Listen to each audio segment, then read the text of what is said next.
Well, we are recording. Just say the right things.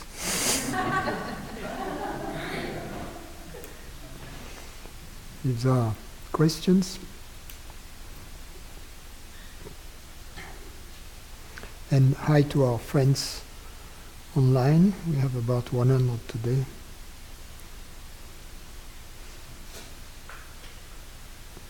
So here we have a lot of repeated customers. So for our friends online, don't hesitate to email questions at questions@francislucille.com. Today we are still having our old equipment. Last time we fried a piece of equipment which we have not been able to replace. I hope next week or the week after we will have our new system with 2 cameras will be up and running, so you'll be able to see the audience here, but they say hi to you anyway.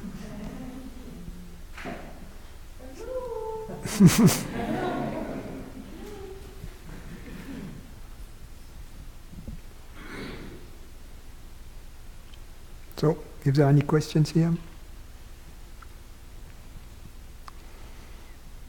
Also for our friends who are online and who have sent questions either to the meetup page as comments or via email, but not live, not now during the meeting, please just copy them and paste them in an email that you send to questions@francislucille.com so that I can see your questions.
All right.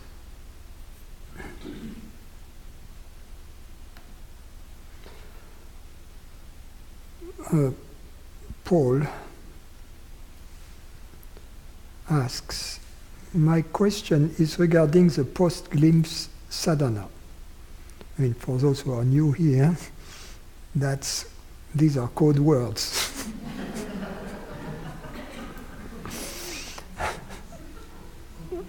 Lately, I've been watching the me feeling / impulse in the body as it arises.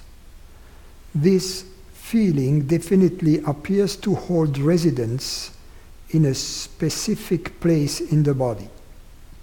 In doing so, it appears that the contraction in the body that sometimes occurs is seen for merely what it is, a set of sensations. But now, what I have noticed is that lately there have been experiences of incredible expansiveness, a bliss I cannot describe, but I can only say that when it occurs.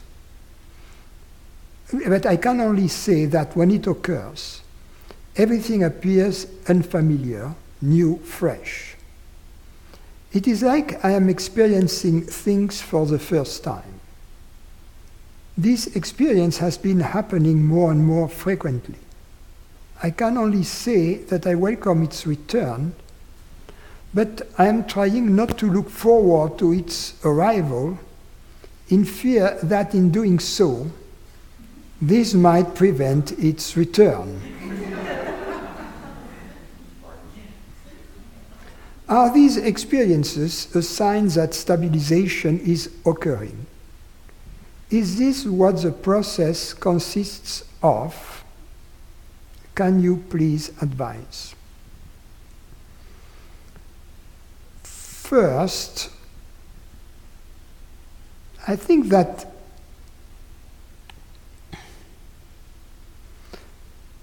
whatever you do to try to make it happen again prevents it from happening. And you are right in that sense. But if, as you said, you try not to look forward to its arrival in fear that in doing so this might prevent its return, you're trying not to look forward is going to prevent its return, right? Because you're trying to not to look forward is in fact pure looking forward.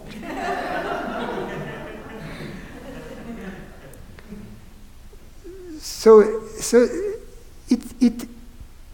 it seems like a catch-22, like a situation out of which there is no exit. And the only exit is the understanding that an experience which has a beginning and an end in time is not really that which you are seeking.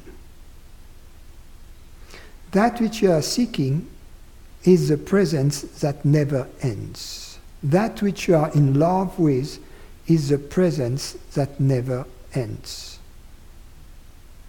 You have to love the presence that never ends more than states which have a beginning and an end.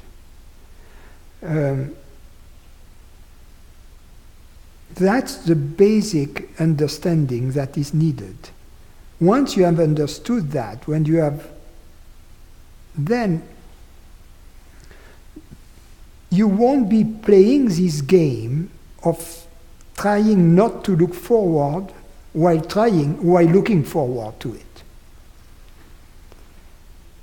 You will stop playing this game in a very natural fashion as a result of this understanding.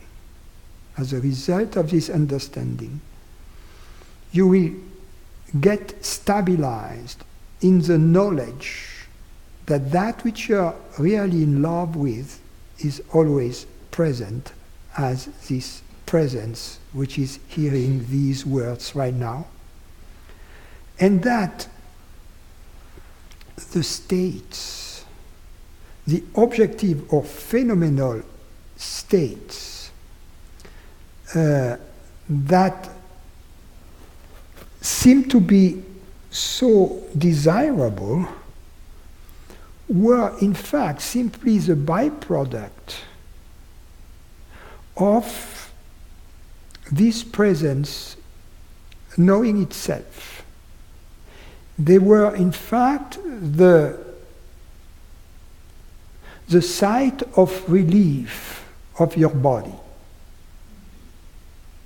as a result of the insight of your true nature. What is needed somehow is to make a distinction, to make a clear distinction with pure consciousness and the states that arise in it. To understand that the states are simply the way the body dances as it sees the beloved.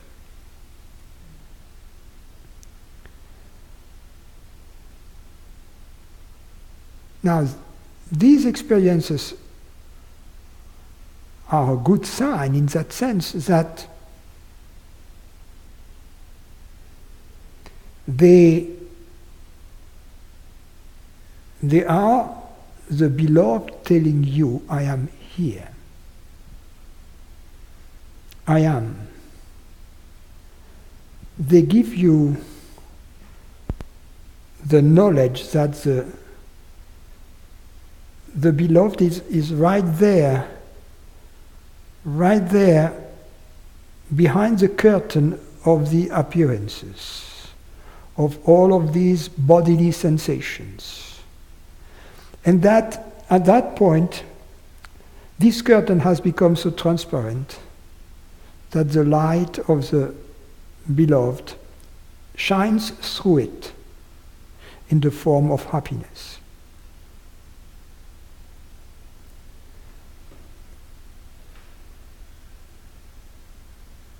And of course, once the beloved has begun to reveal himself, herself, itself, there is no coming back.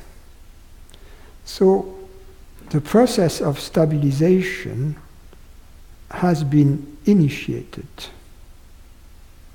So in that sense, yes, these experiences are a sign that stabilization is occurring. Is this what the process consists of? Not really. The process is really the shedding of all the residues of ignorance. And it is a return to a state of natural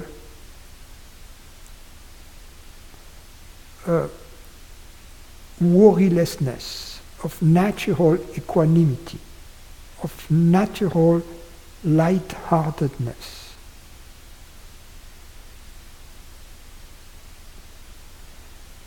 The benchmark, if you will, of the stabilization is just that, to be stable in peace.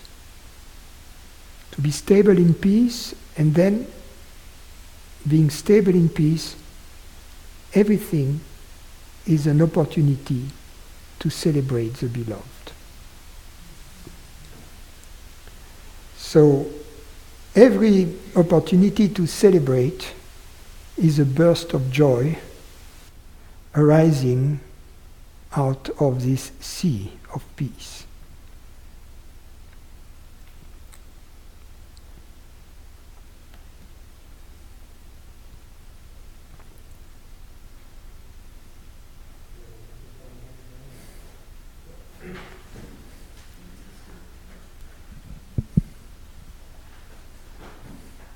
Somebody else inspire me. Is this on? Yeah. Speak close up until you hear yourself in the... Yeah. This is just a little clarification on what you're saying about stability. Isn't a person's first naive experience of presence stabilizing immediately? You know, if you drag your grandmother or your aunt, to satsang here, and she doesn't want to come, but she, in meditation, she may have she's going to have some little experience. So it's not that it needs to be something universal or large, flashy. Isn't that stabilization taking place every moment, at least once we're on this path directly? But it's maybe what gets us on the path unconsciously, initially. Yes. There is a turning point, though,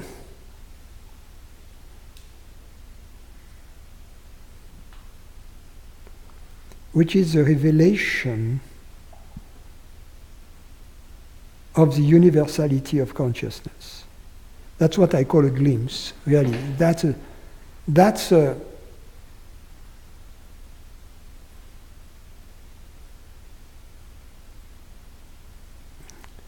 seminal moment or a very important moment.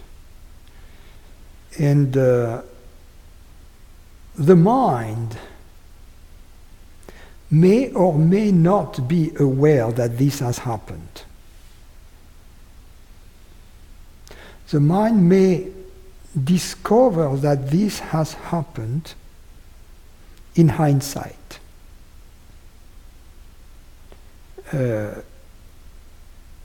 Just as if you have a headache and you take aspirin, at some point the headache disappears. But you may not recognize it right away. It's just perhaps 2 hours later or 3 hours later that you say, oh, my headache is gone, but hey, I remember 1 hour earlier it was gone too. And 2 hours earlier also perhaps it was gone too. But I cannot pinpoint exactly when it went. Right? So that the mind in hindsight is not always able to pinpoint when this turning point happened. It doesn't mean it hasn't happened. The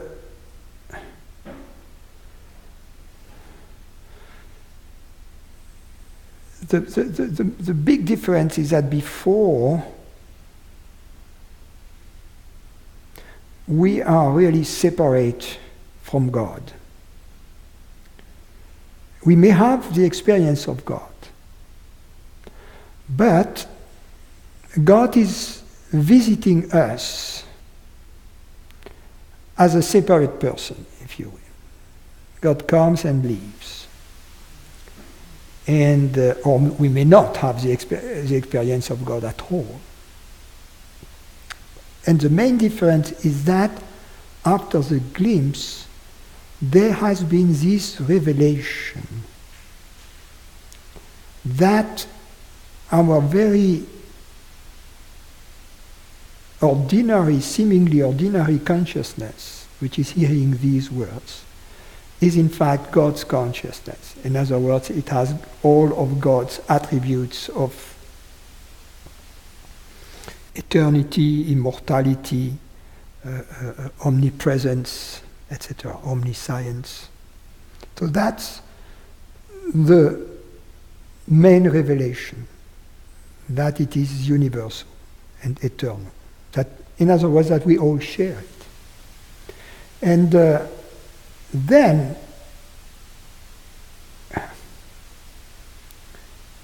as a result of this glimpse, the process of stabilization really is initiated and leads to our being established in peace and happiness. And the process of stabilization is a mind-body process. We have to understand that. It is not the self that gets established in the self. It is the body-mind that returns to its natural condition, to its Adamic condition, to its natural transparency.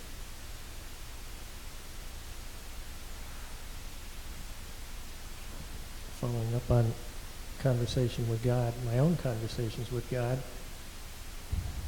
sometimes God is a separate personality, but more and more I'm finding I'm realizing if I have anything to say in that regard, there's nothing for me to say. Consciousness has already created the impulse for me to have that thought. It's better for me I'm learning to just reside in the impulse is there and I'm silent with it.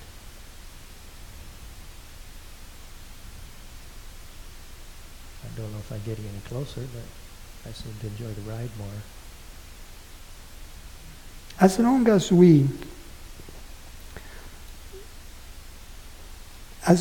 we are not identifying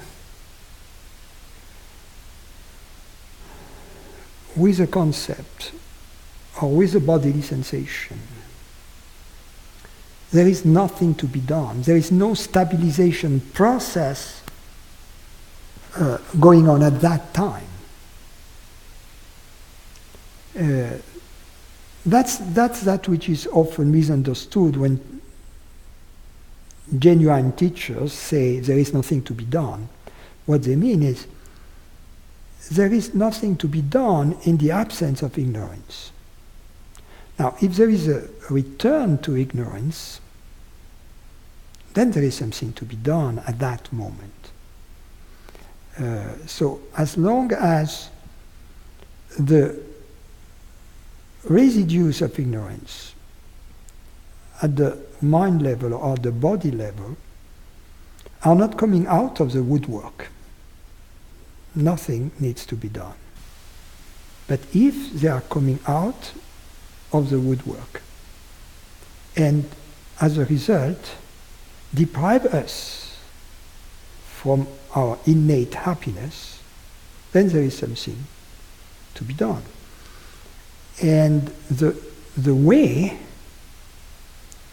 is to turn on the misery detector. All we need to do is to have our misery detector on. And when the misery detector starts blinking, then we have to investigate. Then that's when something needs to be done. Thank you. So the attitude that says, well, there is nothing to be done, it's not. We can remain in the. We can remain living in misery lane for years with there is nothing to be done.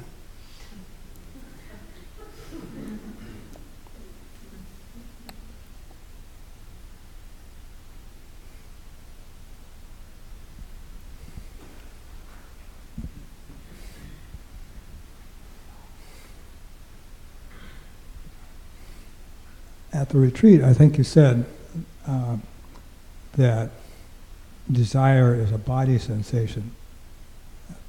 Am I correct in that? No. Desire may be purely also intellectual. Desire is love directed towards an object. That's what it is. It's love direct, and this object may be gross or subtle. It may be about Häagen-Dazs ice cream, or it may be directed towards, I don't know, music or crossword puzzles, whatever. Playing chess. So desire can't necessarily be isolated to any particular part of the body. It's also a thought or an urge in the mind. Well, there are two forms of desires. That's which is important to recognize. There are desires that arise out of misery, and there are desires that arise out of happiness. The desire that arises out of happiness, I call them celebratory desires. The desires that arise out of misery allegedly take us to happiness, but in fact, they are not. We cannot trust those. They are bad apples. They are not real friends. And they are the ones we have to be aware of. They are not celebratory. They are in fact compensatory. Compensatory in that sense that the goal is to hide the void, the absence of God in our hearts. The celebratory desire are celebrating the presence of God in our heart. The compensatory desire are trying to fill up this void in the heart with an object. But the void in the heart is too big for any object. No object fits there.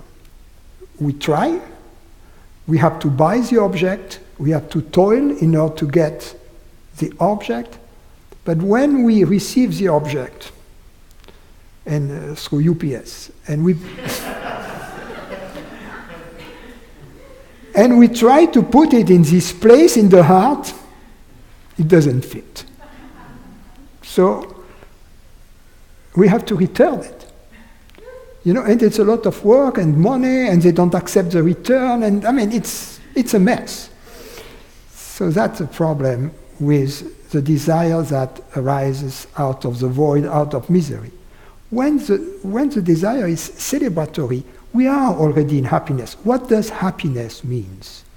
Happiness means the presence being aware of itself. So this desire doesn't come from emptiness, it comes from the fullness of presence. That's very different. And since it comes from happiness, the goal of this desire is not to make us happier. The role of this desire is simply the natural continuation of the happiness that at its origin was objectless. The natural continuation, unfolding of this happiness within the world of objects, of appearances, without losing the contact, if you will, with the presence. So that's the goal of this desire. It's to extend, if you will, the God, the presence, the divine presence, to the fullness of things.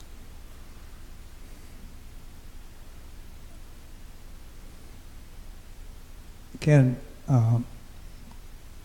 creation of the universe be a result of a desire? I think so. The creation of the universe is a result of a big desire for us as a human scale, a huge desire. For God, a small desire. It's like for God, it's like buying herself, a new pair of shoes.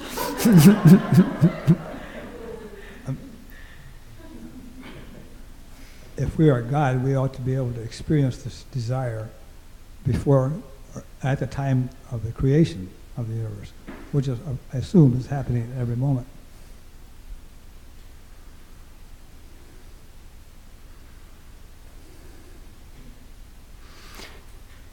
You see,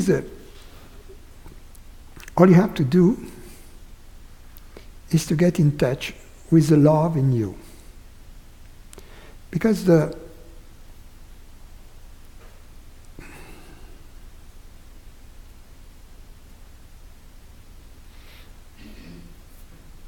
what the desire is really a vector which has its origin in love and which has a direction directed towards some object. So as the love for the origin increases, the size of the vector, the modulus, decreases. Then it collapses into zero. Then that's pure love. Then when a new vector takes birth, then, and that's where mathematics shows their limitation, this new vector has the memory of its origin. So that's a new desire, but in this new desire, it's not a vector which is going out. It's a vector which is remaining inside at its origin and kind of exploring its kingdom, if you will.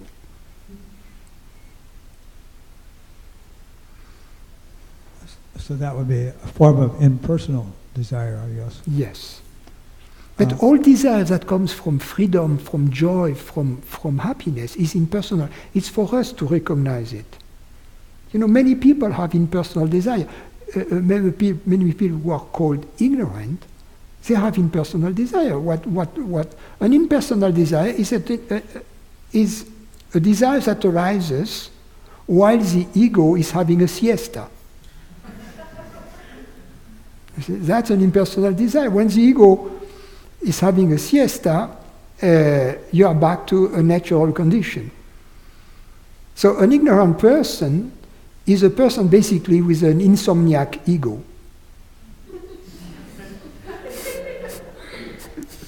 But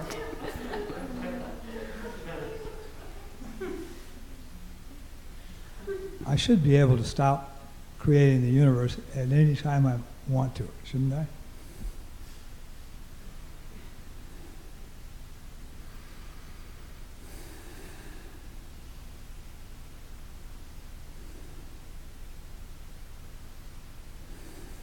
how do you know it is not that which you are precisely doing in this moment?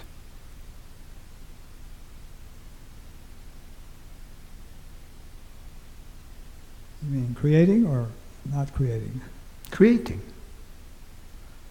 I think it is, but suppose I would like to do an experiment, just to turn on and off the creation switch, just to see that I'm doing it. Well, let's assume you do that. You turn off the creation switch. Since creation is instantaneous, everything collapses at that moment, right? What is it that remains? Only you, consciousness, only the creator, right? What you have to be careful not to want in this experiment one thing and its opposite, meaning wanting to see what happens when the universe is not present, but I am still present as a separate human mind to watch it. The human body-mind is part of the universe. When the universe collapses, the human body-mind is not there, all right? So you understand that an experiment in which a human body-mind would be there as a witness of the absence of the universe doesn't make sense, right? As the observer, right? So the collapse of the universe implies the collapse of all perceptions. Now, how is it possible to have this experience? Of course, most people would say no. But yes, there is such an experience which is pure consciousness between two states, between two perceptions. And I often give, but we have also to recognize what the implications are of such an experience. The implications are that during such an experience there is no mind, that there is, as a result, no recollection. There is also the implication that this experience cannot be described in terms of perceptions, because there are no perceptions. And therefore, we have to ask ourselves, I mean, the first reaction is, gee, that's weird. Are there experiences in which there are no perceptions? You see? And that's where I come in saying, yes, I can show you one.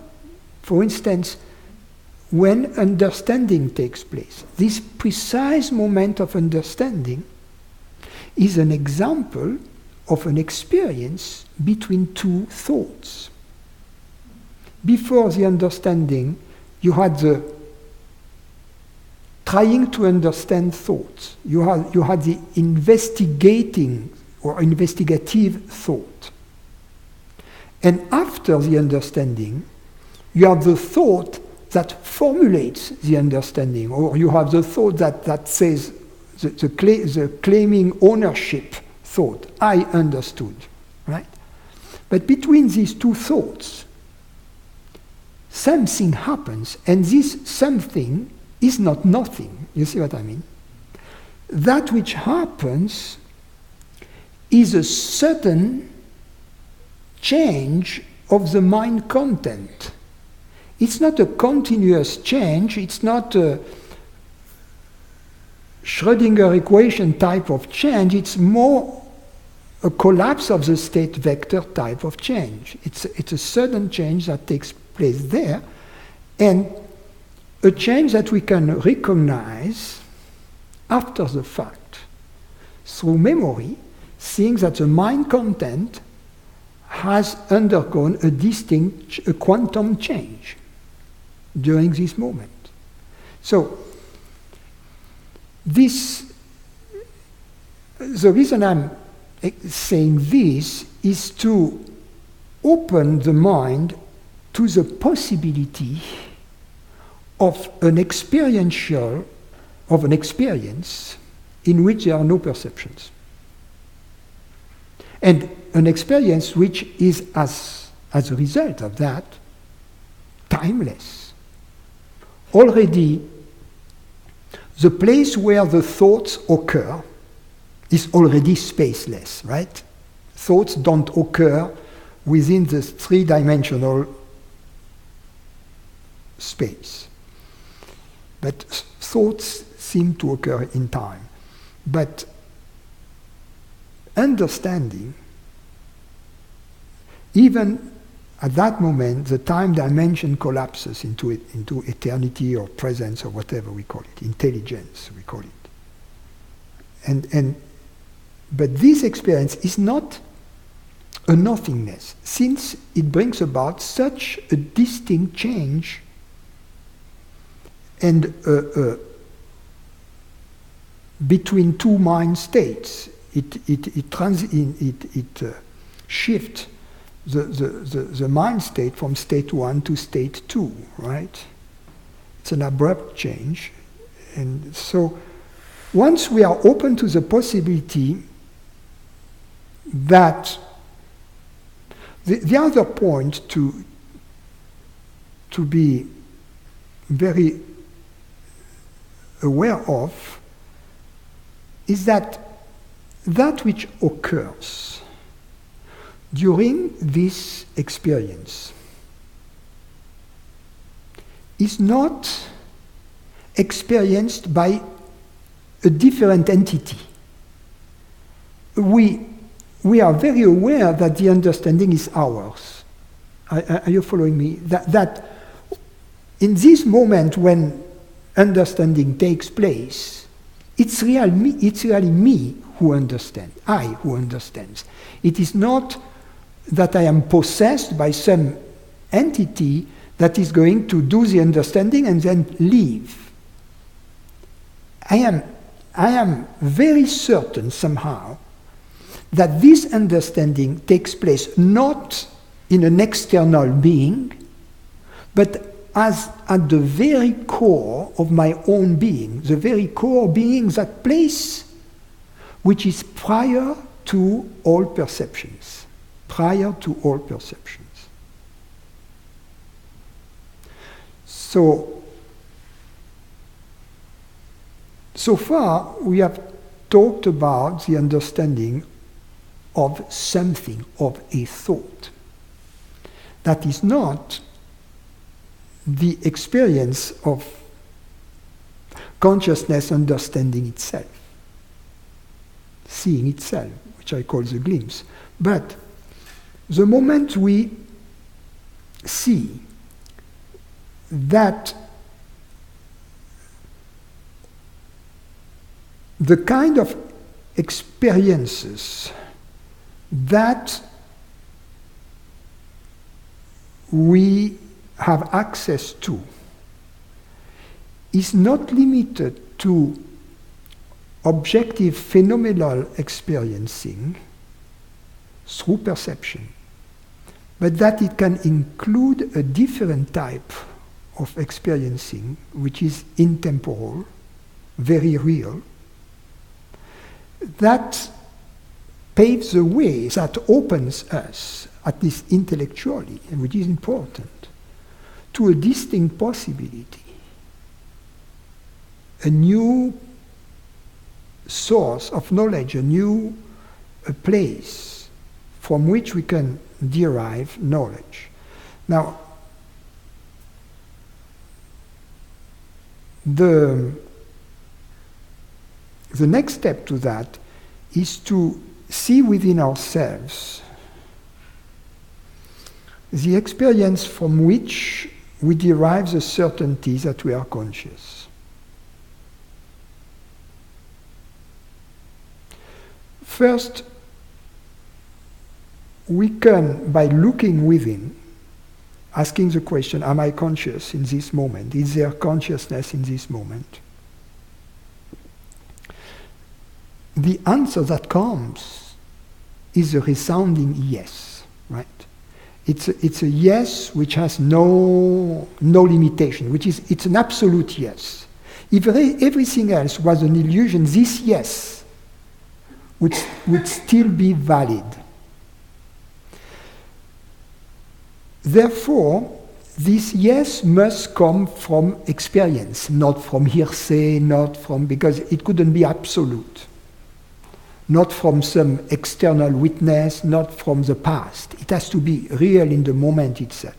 So, and if we look at it, this experience from which we derive the certainty that we are conscious is also an experience which is of the same kind of this instantaneous or atemporal experience, timeless experience I was referring to.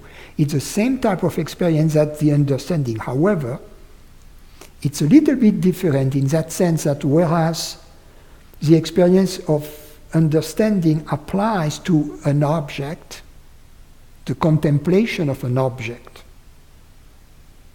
I contemplate this question, and then I get the answer related to this question. Here, I'm no longer contemplating a question. I am contemplating consciousness itself. So that's a big difference. But the answer comes from the same place. And it comes from a place which is timeless, certain, etc. Now you have it. In this experience, there are no objects. You are going through this experience. It is your experience, and you are experiencing in this moment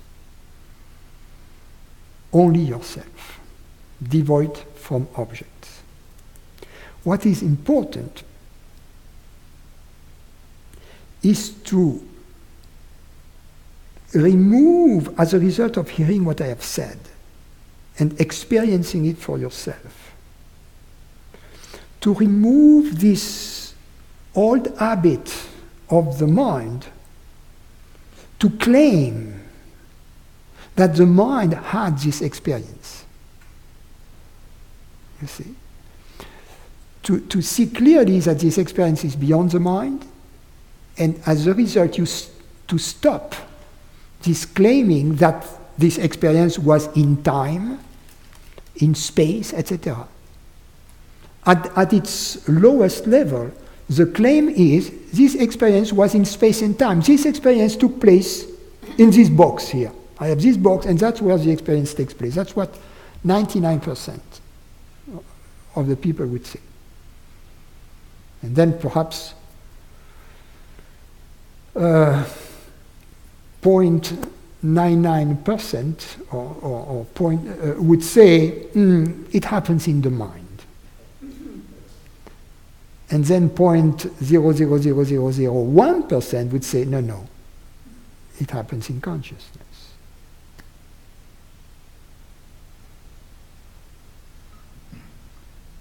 the knowledge that I'm conscious in this moment is the same, or let's say the experience that I'm conscious in this moment is the experience of the gap between two thoughts. Where else could you experience it? Sorry? Where else could you experience it? But temporally, the experiences are totally different. The gap between two thoughts doesn't have any duration, whereas the experience of being conscious in this moment.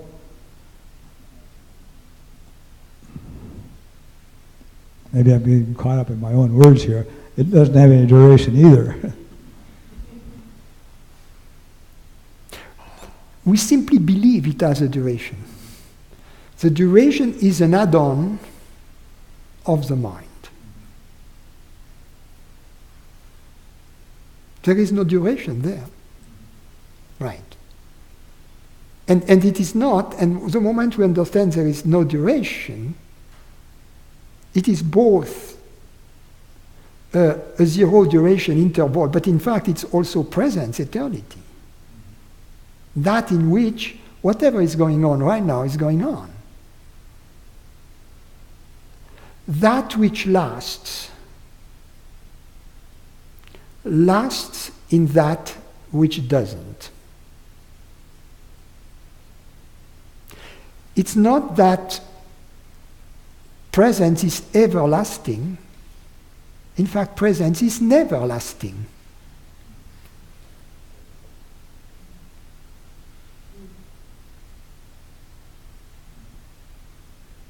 Presence doesn't last. Presence is. That which exists lasts. That which is doesn't.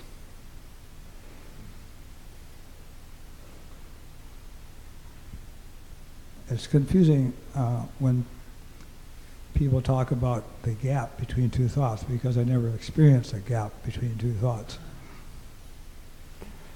You cannot experience it with the mind, but what the mind can do is kind of abdicate the claim that it can, and abdicate the claim that it is always present, whereas it isn't.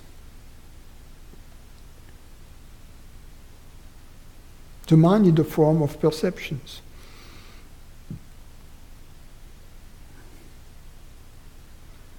I could try to measure the length, the duration between two thoughts by using some kind of chronometer. Yes, you know, it reminds me, like in quantum physics, the Dirac function. You remember that, you know? You take this little rectangle which has A as a height and 1 over A as a, and then you have A. You take the limit when A becomes infinite and you get this weird function. Yeah. So that's eternity, you know, infinity. And it has finite integral.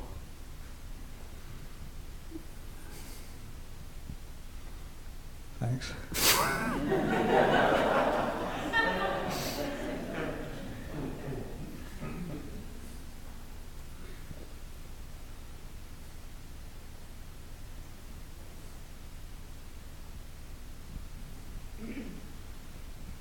Francis, somewhere Shortline was mentioning in one of his books that the ego can only dissolve after all the patterns of the ego have been discovered. And I'm not quite sure why he says this, and is it to find out what we are not, or for me it sounds a little bit like psychoanalysis. So that we analyze exactly what's going on in us? Or does he mean what you recommend, to see if feelings come up, to see that they are more or less bodily sensations? Well,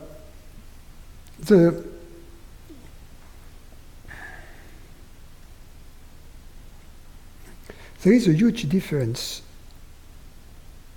between number one, what is referring to the dissolution of the patterns, of the egoic patterns, is both some dissolutions that may take place prior to the glimpse and kind of paves the way to the glimpse, or the dissolution of the residues of the vasanas that takes place after the glimpse, that paves the way to stability in peace.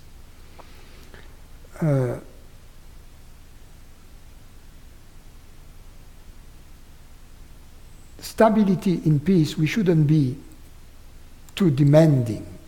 I mean, we shouldn't be. If we are stable in peace 99% of the time, instead of being stable in misery 99% of the time, I think that that's already an achievement many could consider as being a success. So, in other words, there might be patterns that are so deeply hidden in the woodwork that may come back or may not come back, to the surface in one lifetime. So who cares about those? Now, the difference between this type of dissolution and the psychoanalytic process, or that's what you were referring to, or any kind of psychotherapy, is that in this process, the root cause of all of those patterns is dealt with as the first priority. Whereas in the psychoanalytic process, not only is the root cause of the patterns not dealt with, not only is it not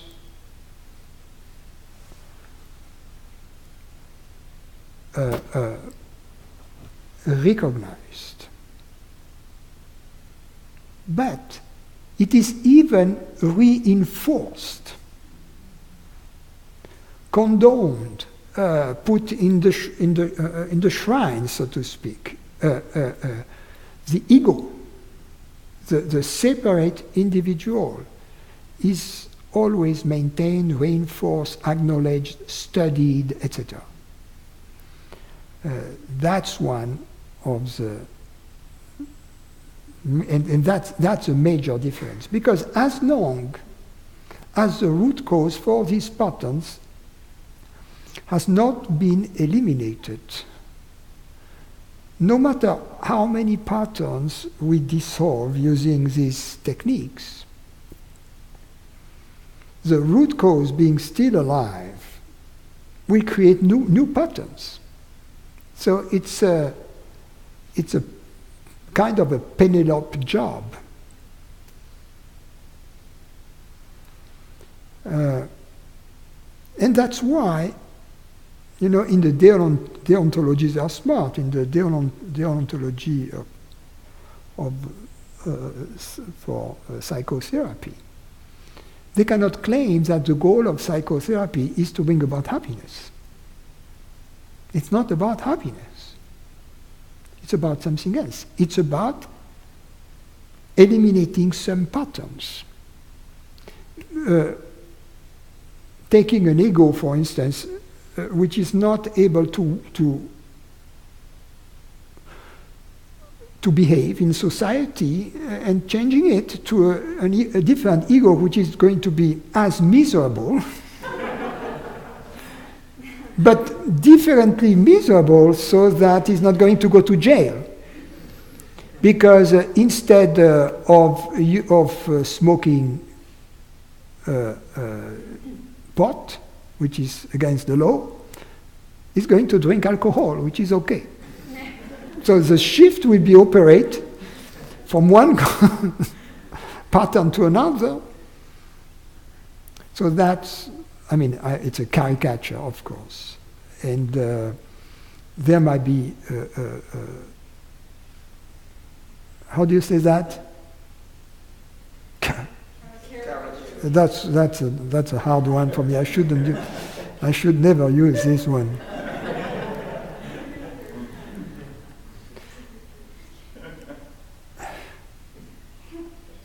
It's a poor description.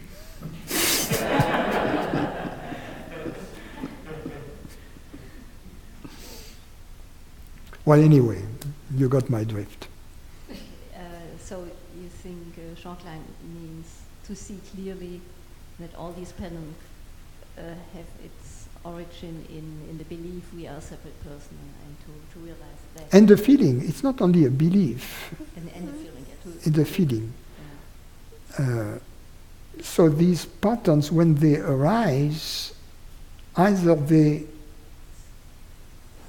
are related to a thought pattern, and this thought pattern has to be in turn investigated. And the moment we have already reached this clear understanding that consciousness is not separate and not personal, as we identify the origin of the thought pattern as being such a belief, you see the thought instantaneously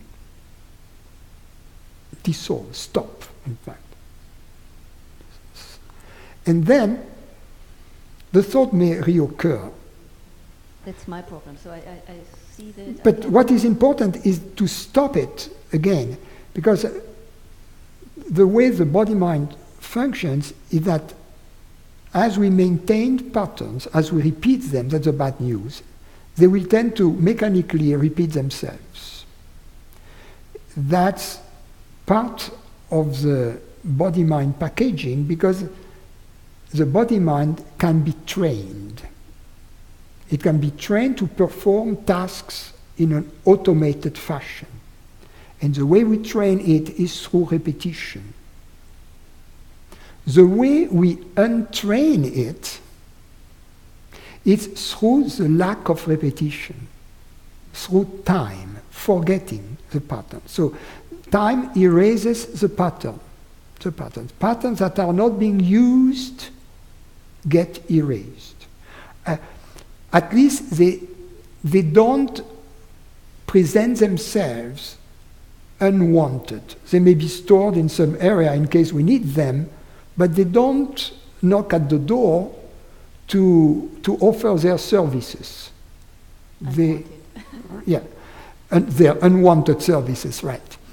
And so as we catch the mind pattern early on,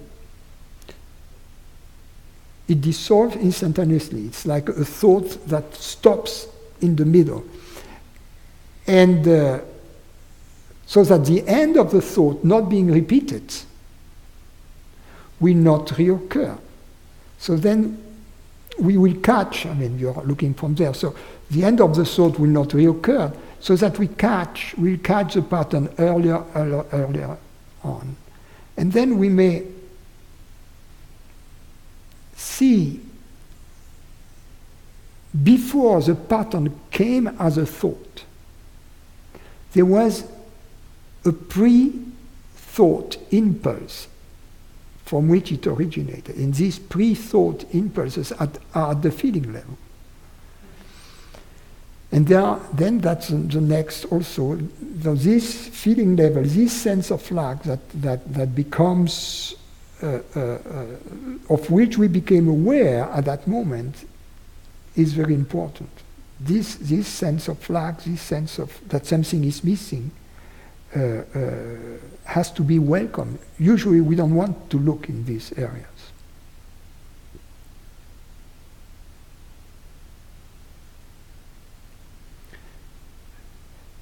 So the feeling level involves the body. As a result, often in these traditional teachings, there is a part of the teaching that relates to the body aspect.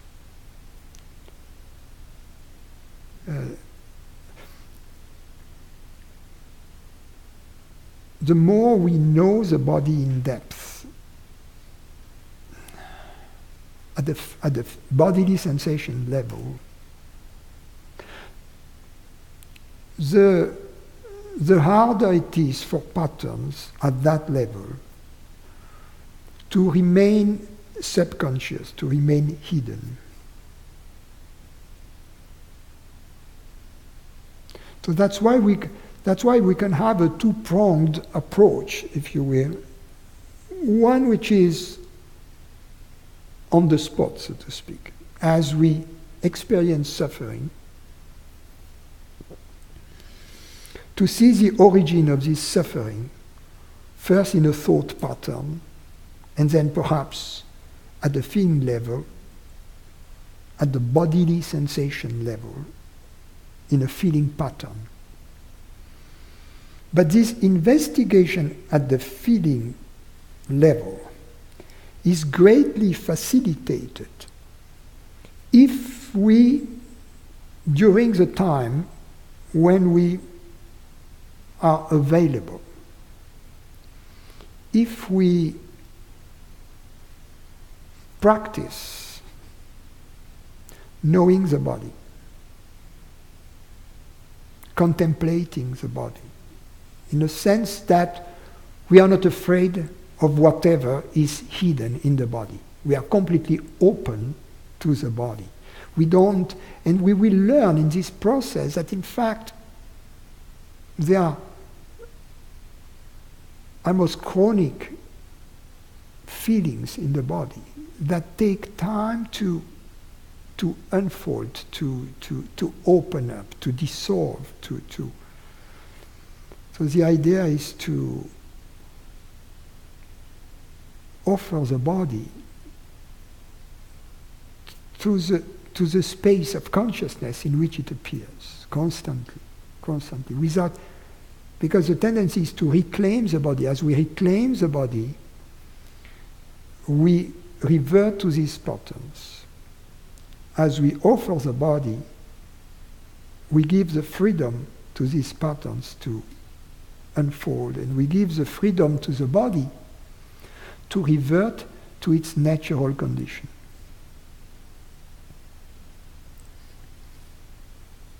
This was helpful. Thank you.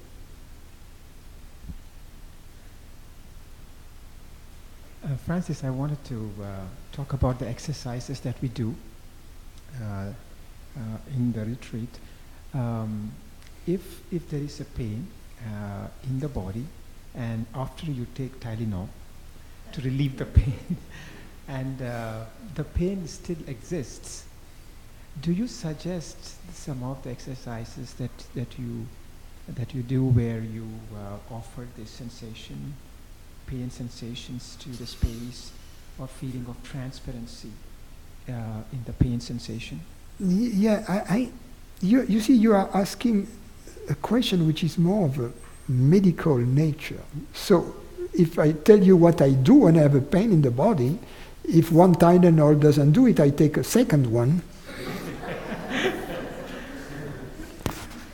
And then if the pain persists, I try to figure out what caused it. What was the cause, Did I surf too much today so that my shoulder is aching, so next morning I play tennis but I don't surf? Or did I eat too much potato chips so that my stomach, there is a little bit of acidity in it and so doesn't feel too good? So, well, I'm going not to have dinner tonight. Things like that. Actually, the reason for my question is when this happens, the sense of localization is very strong during those moments. Yeah. But the last thing I would do, to finish, if I have a stomach ache or a shoulder ache, depending on the two examples I chose, is to try to focus on my shoulder ache and to release it in the space, or to try to focus on my stomach ache and try to release it into the space. You see, that's the last thing I would do, because I would try the steps I have suggested, and then if it persists, I would go see a doctor, you see, and have, I don't know, an endoscopy of my stomach and esophagus, or an X-ray or an MRI of my shoulder. You see, that's what I would do.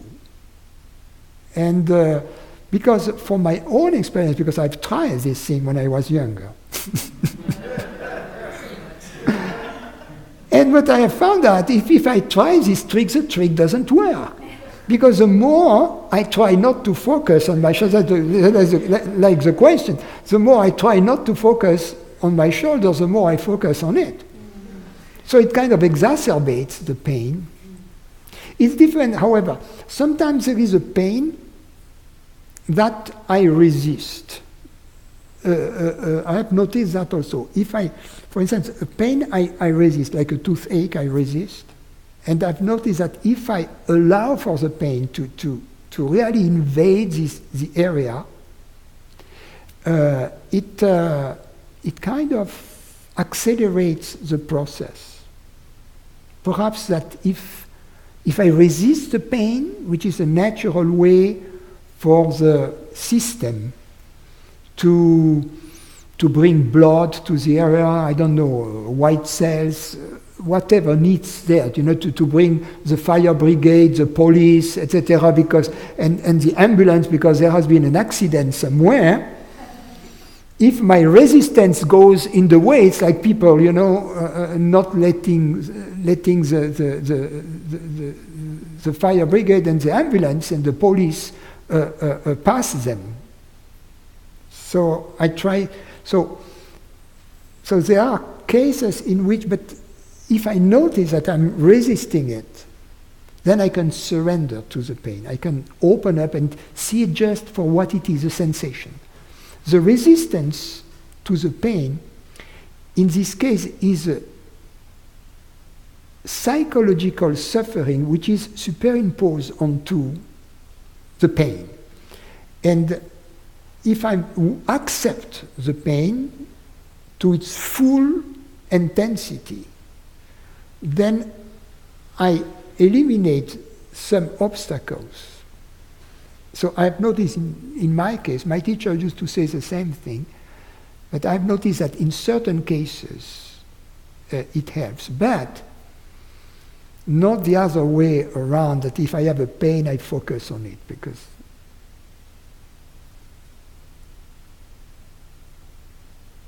yeah, so the second question actually I had was, during those moments, the sense of localization, consciousness being localized in those areas, is more prominent when those painful sensations are present.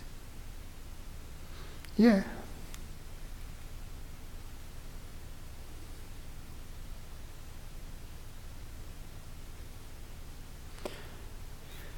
This pain kind of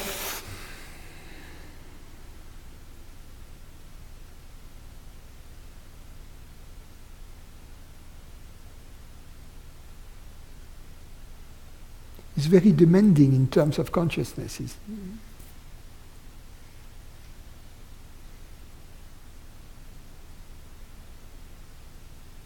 But it does help if your attention is in the space. I find that does help quite a bit. And as you said, instead of focusing on the pain, the attention is diverted towards the space. There is a lot of relief. We're going to try to answer a few questions from our friends online. Okay.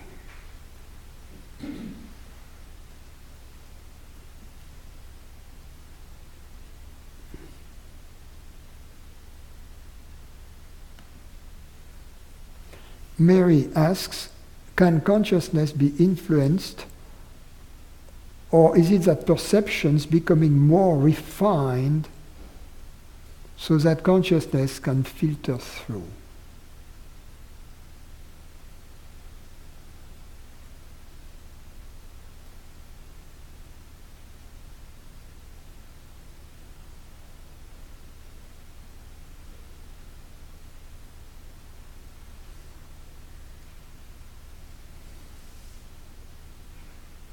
Can consciousness be influenced, or is it that perceptions becoming more refined are becoming more refined so that consciousness can filter through? I must say, I don't see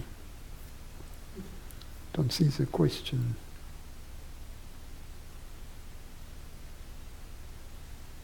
Mary, can you reformulate this question and try to be more explicit and send me an email?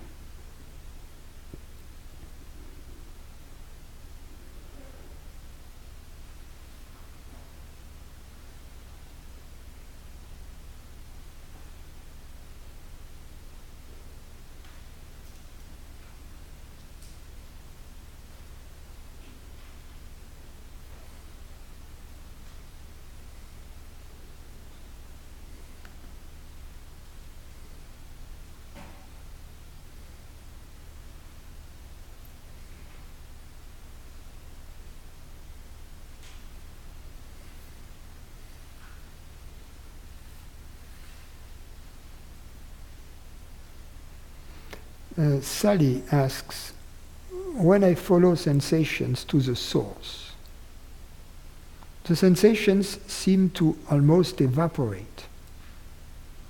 I never seem to have much to follow for long. Am I likely losing my concentration or what?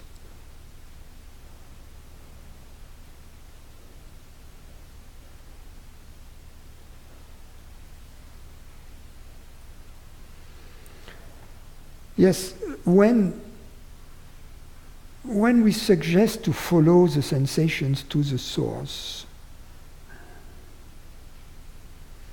it is part of the yogic path. It is not really the direct path.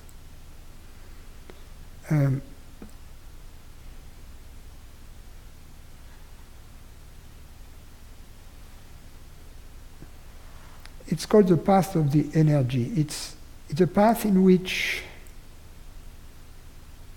we let the sensation unfold. We already know the source.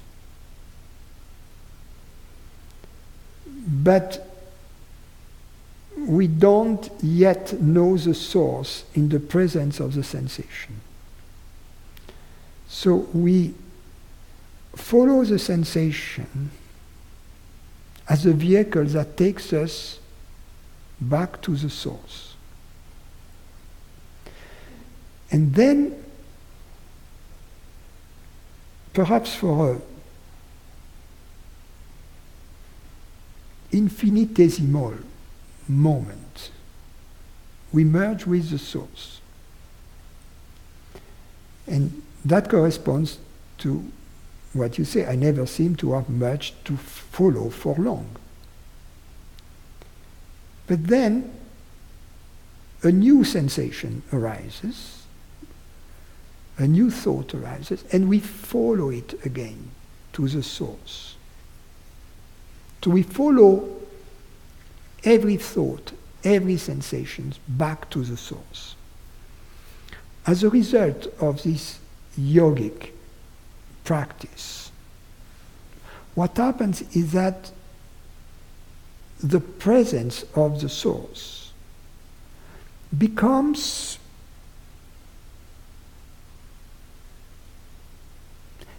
experienced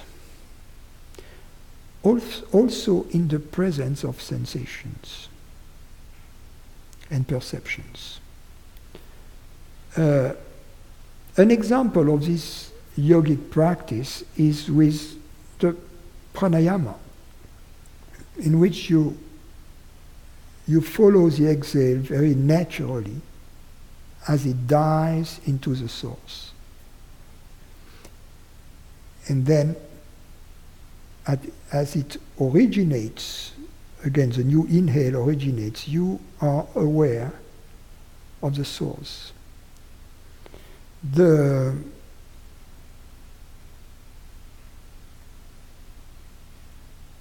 At some point, the presence of the source becomes felt also during the activity of inhaling, exhaling.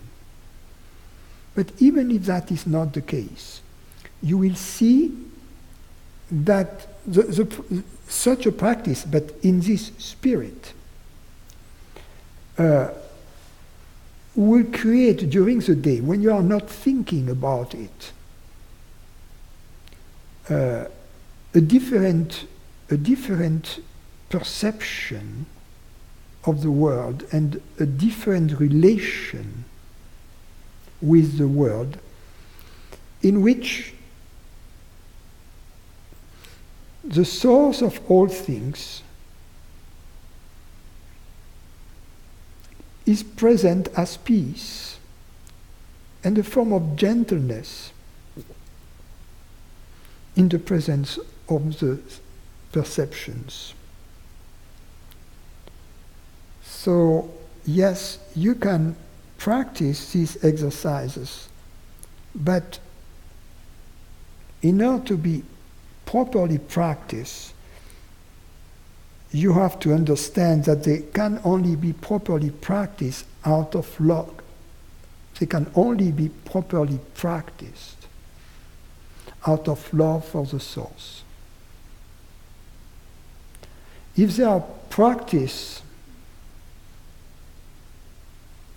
out of love of a hypothetical separate self, they are of very little value. In other words, there is very little for a separate self to be gained there. So we have to deeply understand, when you practice these exercises, that the source is universal and eternal. And they have to be practiced in this spirit, in other words, being open to the possibility that the source being this consciousness, which is hearing these words, is universal and eternal. If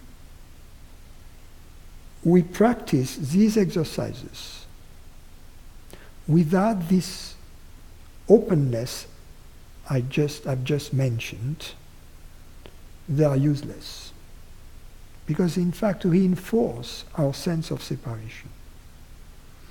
So in that case, it would be much better to follow the approach of the investigation into the reality of such a separation, until we are open to the possibility that there is no separation. Then it is only at that moment that we can enter the path of energy. Before that, we are on the path of the individual, and all the exercises that are based upon the path of energy at best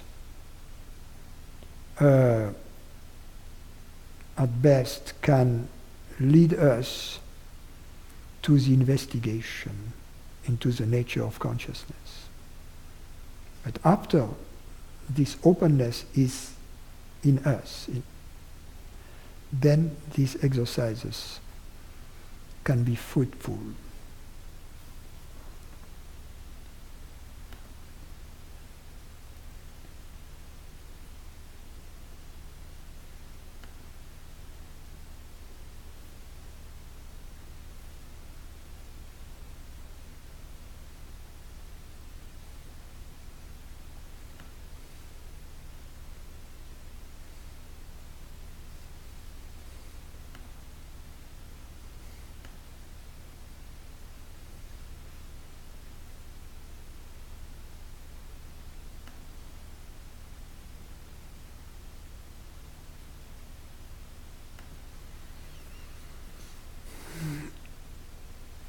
Oh, Ferras asks, can you please speak about the ancient Greek Gymnosophia school of philosophy?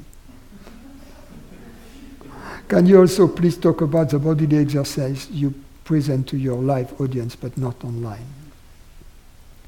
Yes, Ferras, first, I don't know much about, I know nothing about the Greek Gymnosophia school of philosophy.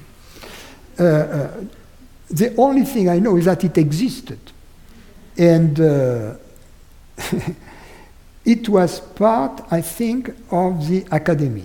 So the academy was the philosophy, the school of philosophy of Plato. So that's the tradition of Socrates. So that's Plato, the academy, and in the academy they had both. They had the philosophia and the gymnosophia. They had both.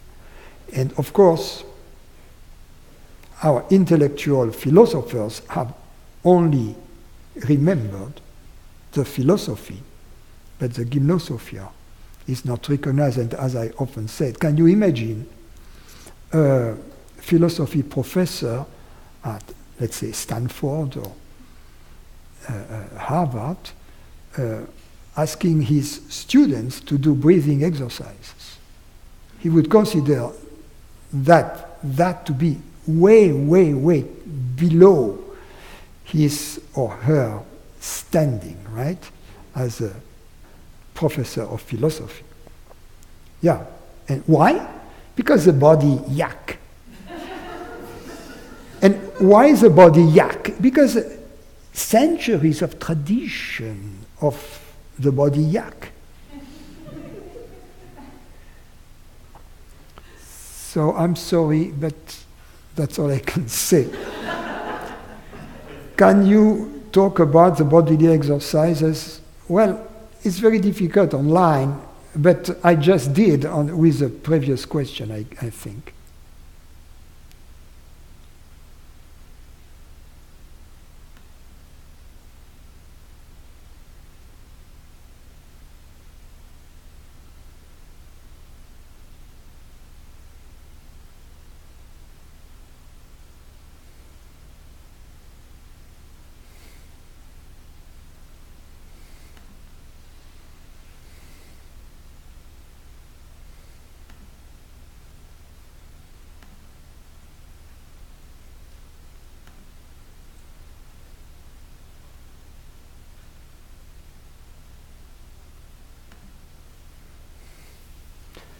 Janice asks Francis, when abiding in pure consciousness, not conscience, it turns hard as a rock. Why? I then remove my attention back to the heart, and the hardness goes away. Just inquiring why it gets so hard.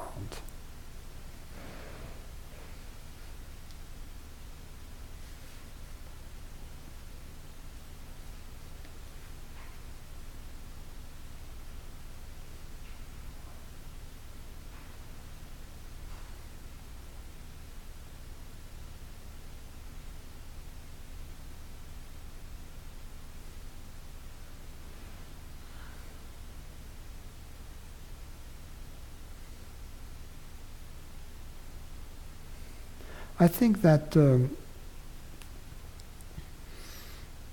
what you call abiding in pure consciousness is not what I call abiding in pure consciousness.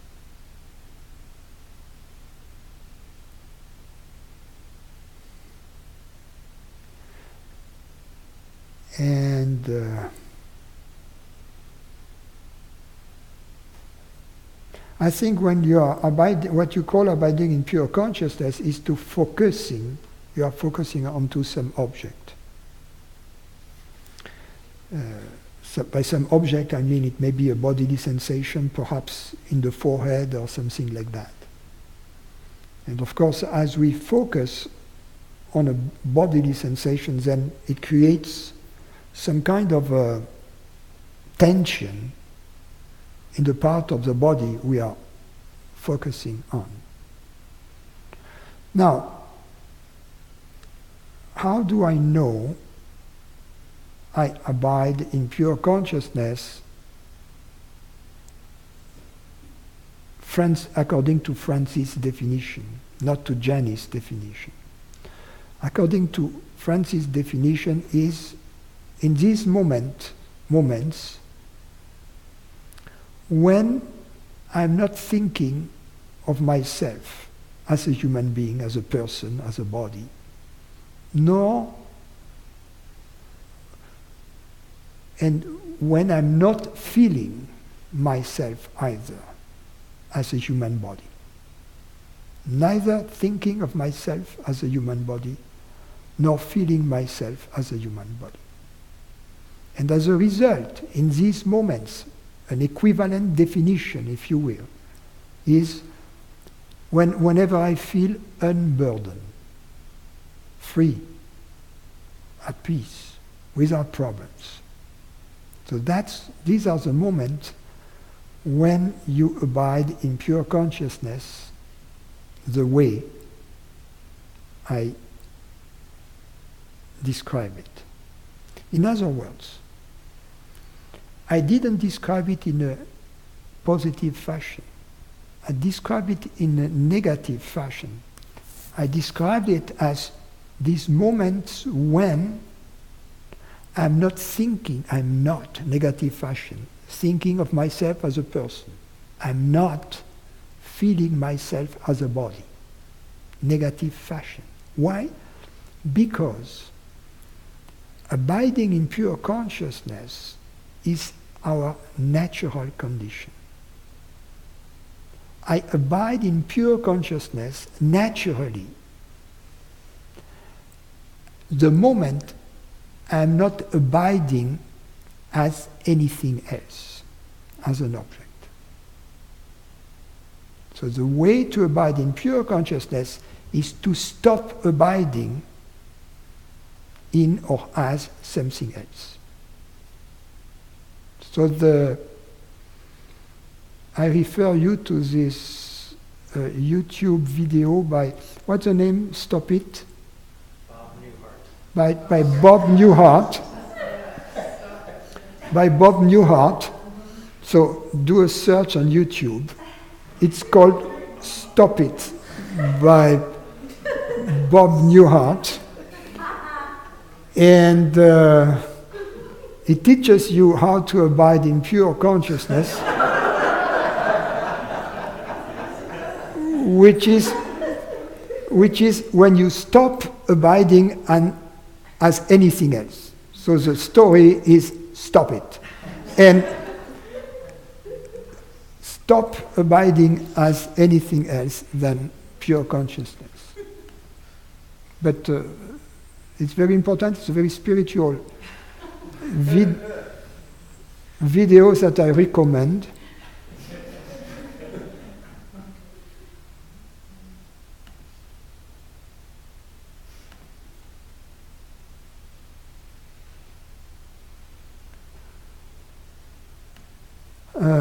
Hirsch says, you frequently say that consciousness is independent of all causes.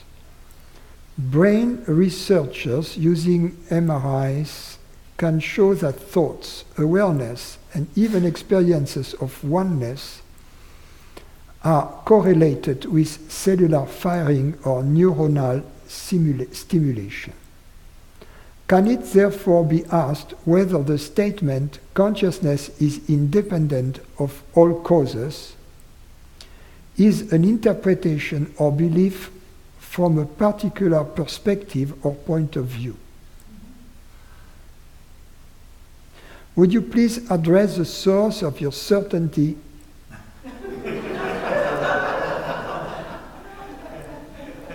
that consciousness is independent of all causes?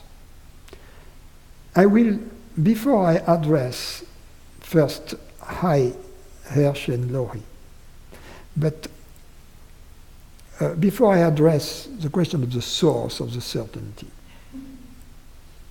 I am going to address the source of the certainty of the brain researchers.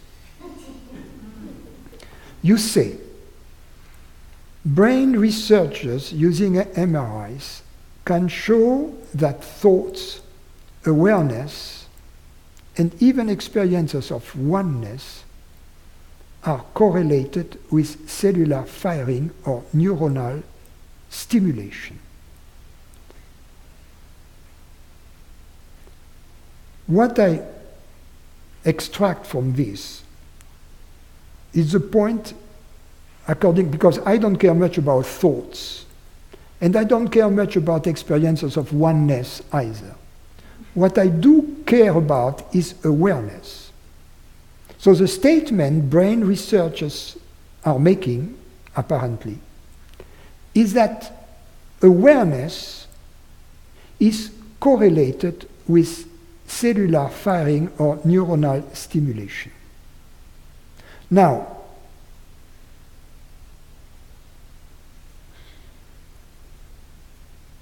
that which you have an event, cellular firing or neuronal stimulation, that is recorded somehow by a scientific apparatus. And that I don't question it. But in order to have a correlation is going to be between two events, or between two measurements, in fact, if we speak the lingo of science. So on the one hand, you have a measurement of cellular firing or neuronal stimulation. That is correlated to awareness. Please tell me how to measure awareness. Please tell me how to even observe awareness through a scientific apparatus.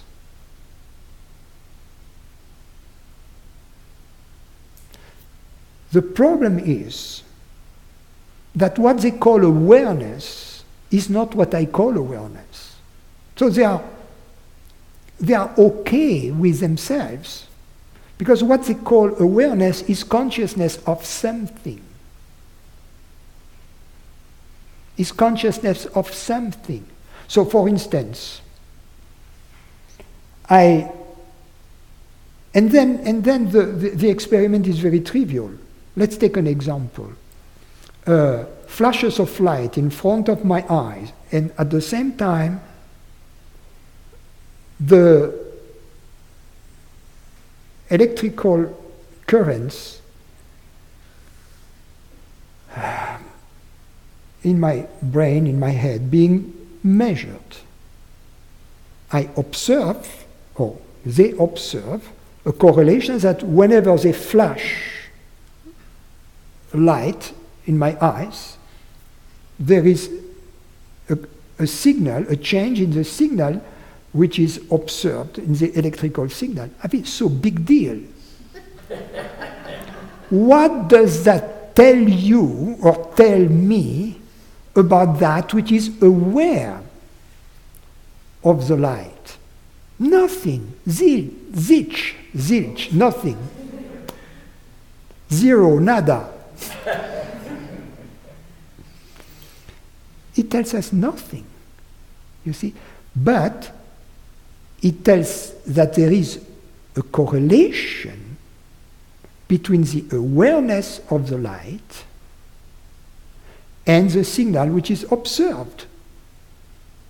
Not between the awareness, but the awareness of the light. The awareness of the light is an event that takes place in time, and that can be measured in time by the subject, the patient, whatever.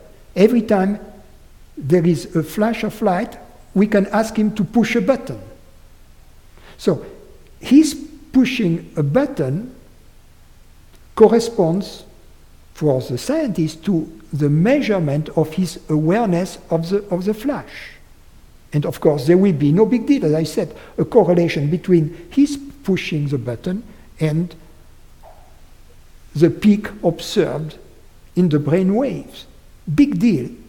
And two events being correlated. They don't tell us anything about the awareness itself, which some neuroscientists, who are a little less stupid than others, have acknowledged as being the hard problem of neuroscience. A hard problem being a code word for the kind of problem we've never looked into because there are no grants there.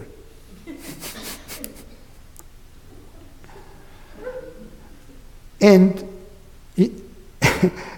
and being the hard problem, being the one that we are going to address after we have solved the soft problem. And the soft problems are the ones for which we can get grants, right? And also that will prevent our peers to look at us like we are weirdos by looking at the hard problem. So it will keep us within the community of scientists. So that's what I can say to this. Now, the awareness, therefore, they are talking about is not independent of all causes. The awareness they are talking about is an awareness of objects and is therefore dependent upon the appearance of the objects they are referring to. Now, you asked, the source of the certainty that consciousness is independent of all causes. It is the source of the certainty in you that you are conscious. The first thing to find out is to look within yourself. Am I certain that there is consciousness? And you will see that by asking yourself this question, you will reach an answer which is yes. So this certainty that you are conscious must be derived from a source, which is an experiential source which delivers a 100% certainty. Now, that's the first step. The second step is to, now that you have found the source of certainty, to go back to this source and ask the question, can I, by looking at this source from which I derive the certainty of consciousness, can I see a cause there? Can I see a cause? And you'll see that you don't see any cause there. And therefore, that will leave open the question of causes of consciousness. Not that you will answer it immediately by saying, no, consciousness is causeless. But what this investigation will do for you is to liberate you from the belief that it is caused. In other words, you will be now open, as a result of this investigation, to the possibility that it is causeless. And being causeless, what does it mean? It means that it is its own cause, meaning that it is independent from other external causes, meaning as a result that it is unaffected by anything, meaning as a result of that, in particular, that it has no end and no beginning, since no cause can act on it. So there are many implications to the causelessness of consciousness. But in order to explore these possibilities, the first step is to experientially open yourself to it, to the possibility that it is causeless. That will already change a lot of things for you. The second step then will be to test this new possibility you are not open to in your daily life. To stop thinking, behaving as if consciousness was caused by what? By cellular firing or neuronal stimulation. Now, one more word about this neuroscience junk. Because neuroscientists, they are soft physicists, very soft physicists. And the question is, if they claim that cellular firing or neuronal stimulation creates experiences of consciousness, the next question, which is legitimate, is to ask them, fine, what is it that causes cellular firing or neuronal stimulation? Then to which they will ask, perhaps they will ask they will answer that by saying, okay, it's some biochemical reactions. Fine. What is it that causes these biochemical reactions? Then at some point the neuroscientist will say, well, you know what? You have to change department. Now go to the chemistry department and ask these questions there because that belongs beyond my scope. You know. And then you go to the chemistry department and they take you on the same path. And they say, well, it's a molecular reactions and so on, and then atoms. And you say, wait, and then? And then they say, oh, go to the physics department. That's beyond my scope. Then you go to the physics department. And they say, well, it's protons, electrons, neutrons, quarks, muons, and a few more ons.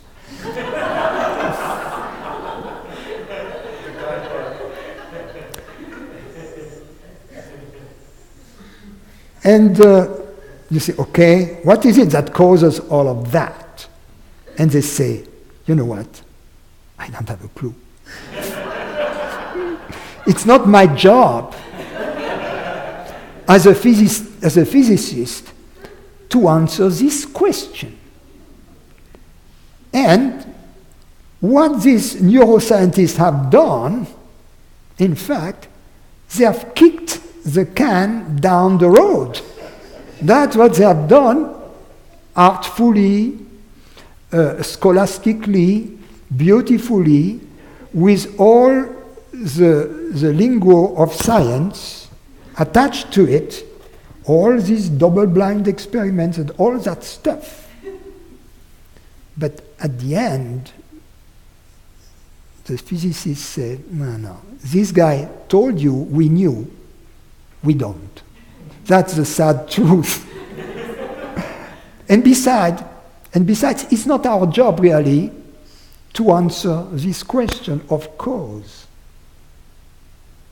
The physicists, they don't ask the question, why? What is the cause? They ask the question, how?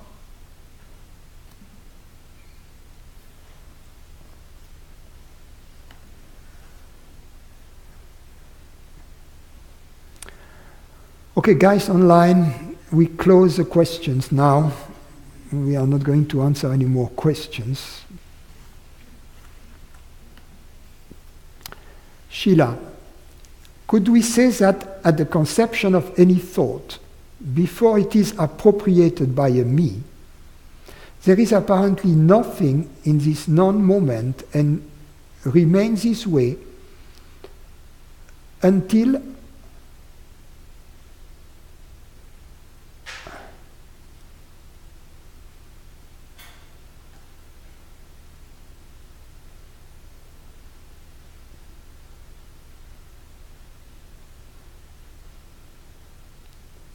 until our perception makes use of these understandings that took place in this non-moment.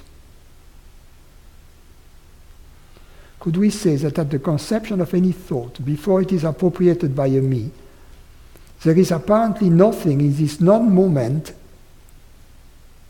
and remains this way until our perception makes use of these understandings that took place in this non-moment? Could it be said further that as long as this me is not identified with body sensations and mind, the understanding in this non-moment flows through as inspiration? And thus the body-mind is at the service of this inspiration.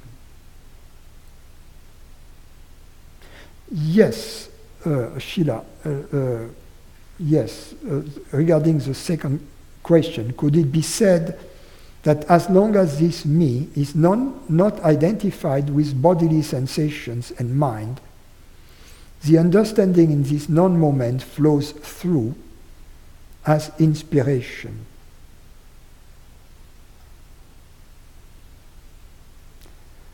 And thus the body-mind is at the service of this inspiration. Now, the question before, could we say that at the conception of any thought, before it is appropriated by a me, there is apparently nothing in this non-moment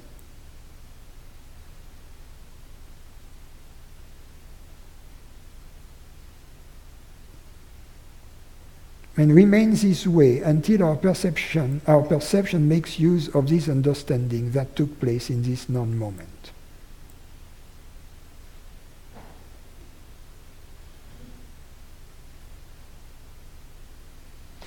Well, let's try to be clear on that.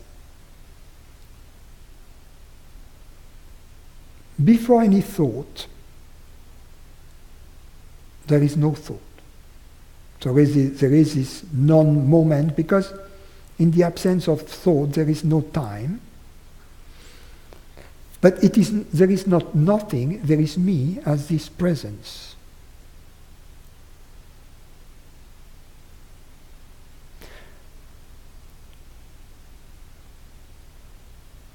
It remains this way, you say then, until our perception makes use of this understanding that took place in this moment.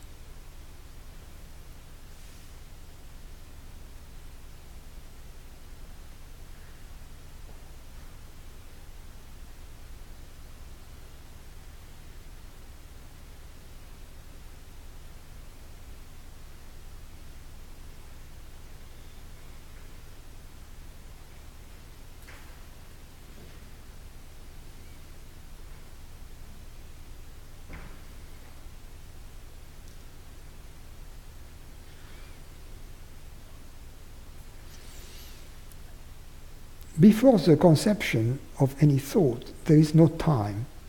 But then, as the thought arises, there is not apparently nothing, there is apparently a thought. And this thought is in fact nothing else than the consciousness out of which it arises, in which it moves, and in which it has its being or reality.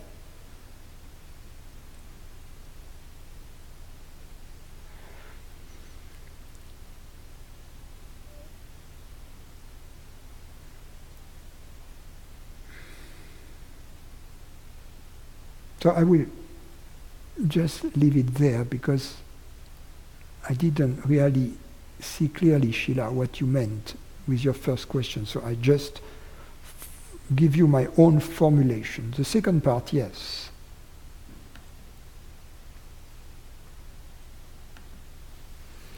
Passia says, you mentioned that when we experience misery, we can investigate it.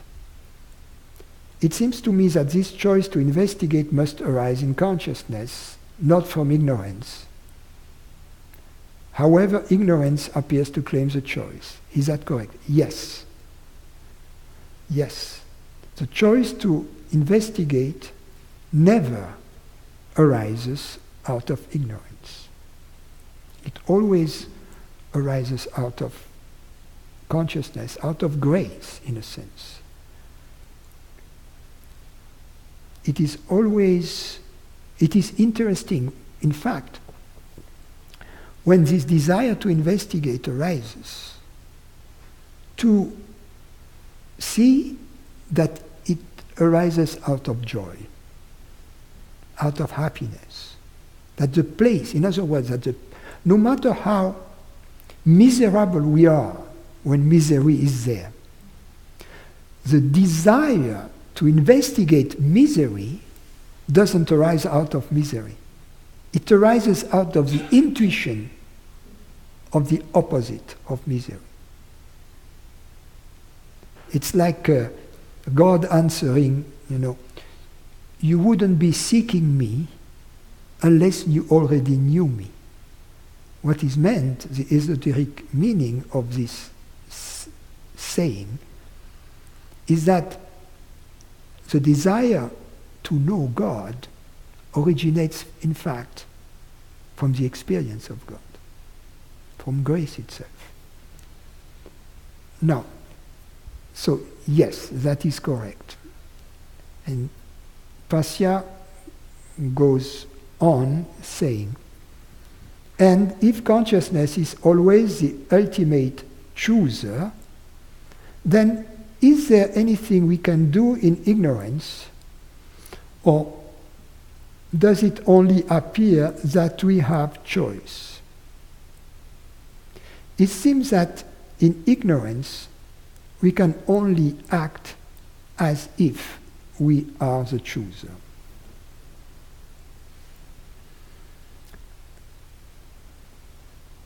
So I'm going to read that again. And if so, I said it is correct that the choice to investigate arises not from ignorance, but from consciousness itself. So she adds, and if consciousness is always the ultimate chooser, then is there anything we can do in ignorance, or does it only appear that we have choice? It seems that in ignorance we can only act as if we are the chooser.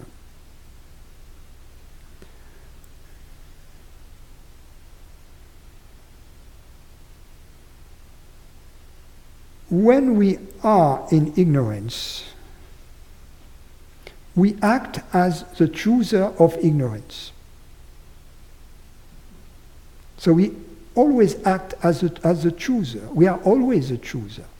What we have to realize is that when we are in ignorance, we are choosing it. Why?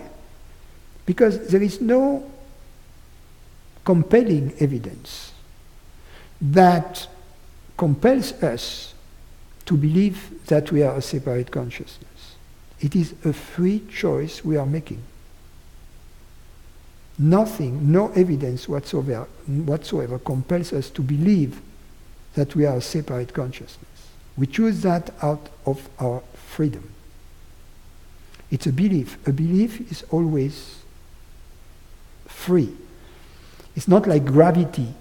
Gravity is imposed upon me. I am sitting on the chair right now. I am not levitating above the chair. It's not a choice which is open. So, using this metaphor, ignorance is optional. Gravity isn't.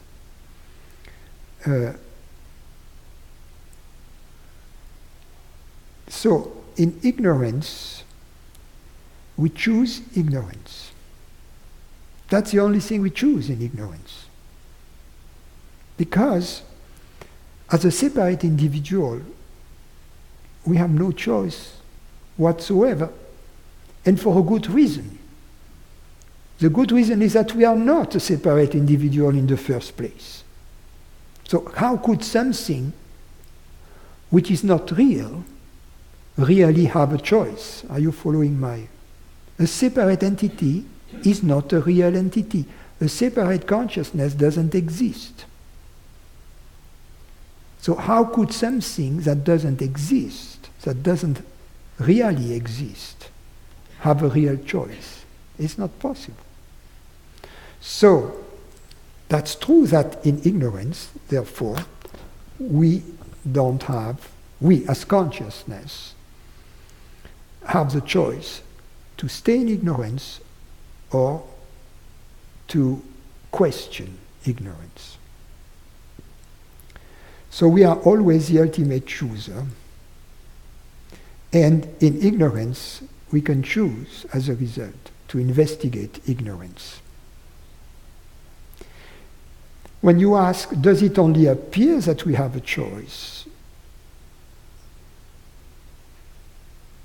It appears that we have a choice as a separate individual, whereas in fact, as a separate individual, as I've mentioned, we don't have a choice. As consciousness, we always have the choice. When we believe to be individual, an individual with a limited choice, the only real choice we have is to liberate ourselves from this belief to be an individual. That has implications, and the implication it has is that when we experience suffering, meaning at that moment, ignorance is very present, psychological suffering. We cannot pretend at that moment to say, oh, I am in ignorance, therefore I have no choice, therefore there is nothing I can do. Because this attitude only perpetuates ignorance. Because when you say, I have no choice, you identify with an imaginary, illusory entity. So you perpetuate ignorance by saying that. You use the lingo of wisdom. In ignorance, I have no choice. You use the words, but you use them to keep you in bondage. So, to drive the nail once more, when you experience suffering, there is something to do, which is to investigate who is the sufferer. There is always something to do when you are experiencing psychological suffering.